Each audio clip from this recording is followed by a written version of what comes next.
It's always wonderful to me to travel by myself, which sounds incredibly selfish, and it is. But I love traveling by myself because I only have to worry about myself. I can eat the food that I want to eat. I can arrive when I want to arrive. I can set up the hotel room the way I want it to be set up. And I can schedule everything out to a T the way I want it. And while I had gone through a little bit of a learning curve during COVID, it wasn't until we took a family vacation to Disney World with my two daughters, my wife and my two daughters, that I realized just how much I still needed to grow.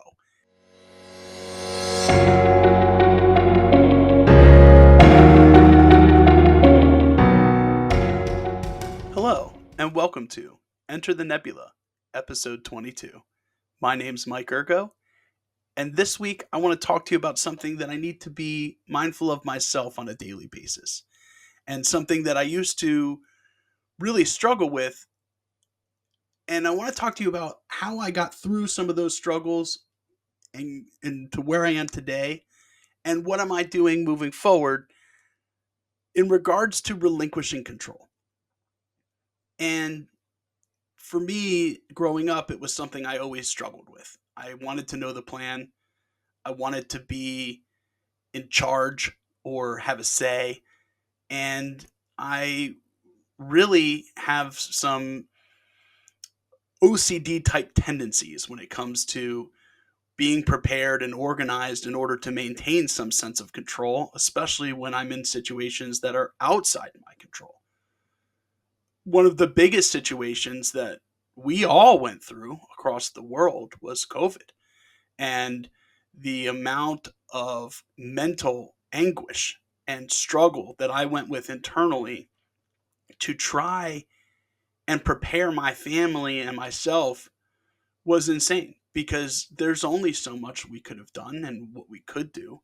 And the biggest thing I learned during COVID was that if I spent my time both internally, mentally, and externally worrying about things that were outside my control or trying to make something happen that was outside my control, all I was doing was putting a negative air or aura around my family or the people that were around me. And instead, what I started to do was focus on what things can I control to make this less than ideal experience a as much of a positive one as I could for those around me. And I attribute it a lot to traveling. And prior to COVID, and even after COVID, when I am able to travel, especially when it's for something fun and exciting, like going to a new destination or maybe it's to a conference, it's always wonderful to me to travel by myself, which sounds incredibly selfish, and it is. But I love traveling by myself because I only have to worry about myself. I can eat the food that I want to eat. I can arrive when I want to arrive. I can set up the hotel room the way I want it to be set up. And I can schedule everything out to a T the way I want it. And while I had gone through a little bit of a learning curve during COVID, it wasn't until we took a family vacation to Disney World with my two daughters, my wife and my two daughters, that I realized just how much I still needed to grow. My daughters were 7 and 9. It was their first time flying, and my gosh, I was thrown for it. I had to adjust, accommodating what they wanted to do in the airport, making sure that they were fed. Uh, that 45 minutes to an hour of relaxing before boarding was no longer relaxing because I was having to entertain a 7 and 9 year old who weren't necessarily thrilled about sitting in an airport for an hour, where I find that quite cathartic. So everything came to a head when we arrived at our hotel room, and I started to methodically set things up the way I normally do. I have a place for my toiletries and the way I set them up on the sink. I take my clothes out and put them in an orderly place. And I turned around and it was chaos everywhere. Like an explosion of clothes and toys in a very small hotel room where all four of us were supposed to coexist. And I had to stop myself because my knee jerk reaction was to take control and come down hard on everyone and make everything as neat and as clean as possible. But what I needed to understand was this is a vacation meant to be fun. And while I had some things that I liked because of my own internal tendencies, I needed to meet them where they were at and communicate the needs that I had, right? And for me, I knew it was my job on that vacation to be the planner. And Disney is wonderful when it comes to their app, if you know, you know, because it gives you, those of us who want that control, a little bit of feeling like you have some control. You can set up reservations, you can manage uh, ride passes and things like that. When in reality, there's a lot that you can't control. You can't control the weather, you can't control wait times, you can't control how your kids are going to behave necessarily. But it gave me a sense of something to do. And what I needed to communicate to my family was that in order to do so, I just needed things to be a little bit neater. And I needed them to be neater not only for my own mental well being, but also because it would be easier to get ready to get going in the morning. It would be easier to find toys that we don't want to get lost inside the hotel room and things like that. So, working with the team or my family to come to an understanding was helpful. But what was most helpful was to start embracing what I could do, just like I did during COVID, as opposed to what I could not control. And by focusing my efforts on finding out what rides they wanted to ride and scheduling them appropriately, finding out what types of food they were hoping to eat, and making sure that we stopped and found those things. Now I'm putting my need to control or my need to plan into a positive light. And I've tried to keep that with me as I've moved forward in my life. And as a leader in the workplace, trying to remember that my efforts should be put in a place that are beneficial to the team, whether it's my own team that I'm leading or the leadership team or the extended executive team. Am I are my actions ones that are trying to control things for the sake of control, or are they empowering and enabling and partnering with those around me so that we can accomplish a common goal? And I think that's where relinquishing control is most important. And if we shift our focus, or if I shift my focus now away from the personal thing, but now you know where I'm coming from, and more to the job or workplace side of things, I try to focus on three things.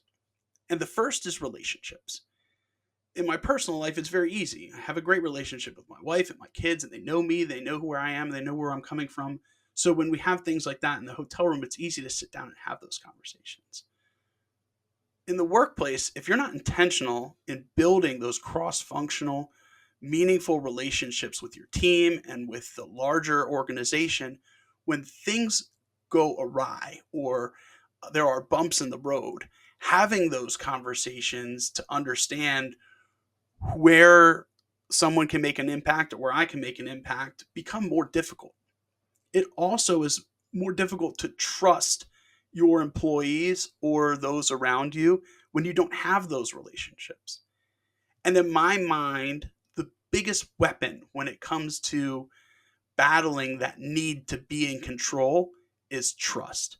Because if you can trust your employees, if you can trust your team or the broader organization, or even a third party vendor, maybe you have a managed service provider, or maybe there's a system implementation team that you're working with, the more you can build that relationship and that trust with them, the less you're going to feel the need to come over the top and control. And I think that's where productivity really happens.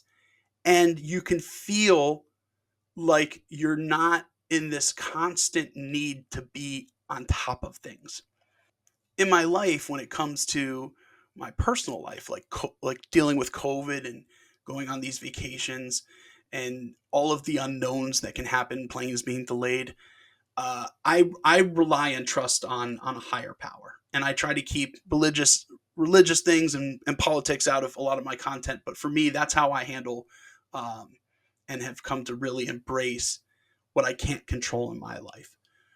In the workplace, it's really those meaningful relationships. It's really the trust that I have in my people. The third thing, when thinking about relinquishing control, after you've established the relationships and you've gained trust, both from your employees and to your employees and to your team, is accountability. Because I don't know about you, but for me, I don't learn by being told what to do. I learn by being empowered and sometimes making mistakes or having a situation where maybe I didn't do everything the best way I could have done it. Now I'm growing and I'm getting better. And I want to create an environment as a leader for those on my team and those that I'm working with where they have the relationship and trust where they know that they can make a mistake. I know that I can make a mistake as long as we learn from it and improve. And that level of accountability is one that is very important because if you know that you have the relationship, you know that you have the trust, and you know that you can hold people accountable, you no longer have that feeling of needing to be in control of every single thing. I don't need to sit on every meeting that my team has. I don't need to read every email that gets sent out because I trust that they're going to do the right thing. And if something for some reason is worded wrong in an email or maybe a meeting goes a little bit sideways, they're willing to hold themselves accountable, have me hold them accountable, and grow from the situation. In conclusion, if you're someone like me who struggles with wanting to be in control and needing to have a plan, and the unknown can cause some stress or anxiety, whether it's traveling or whether it's in the workplace or whether it's in other areas of your personal life, I think the more you can focus on what you can do to make things as best as possible, focus on those things. And then the things that you can't control, let them go, but trust in the relationships that you've built and continue to cultivate them moving forward. And you're going to find that you're going to have success and those around you are going to have success. And your level of stress when it comes to control will be lower. I would love to hear any thoughts in the comments about how you handle that feeling of needing to be in control and maybe some tips or tricks that you have that have worked for you. Thank you for listening to this week's episode. Again, my name is Mike Ergo. You can read the full article on my website, intellectualnebula.com. Continue to like, comment, subscribe, share with your friends, as the feedback I'm getting is that this content is beneficial for people, and I'd love to help as many people as I can. I hope everybody has a great rest of their week, and I'll see you next time.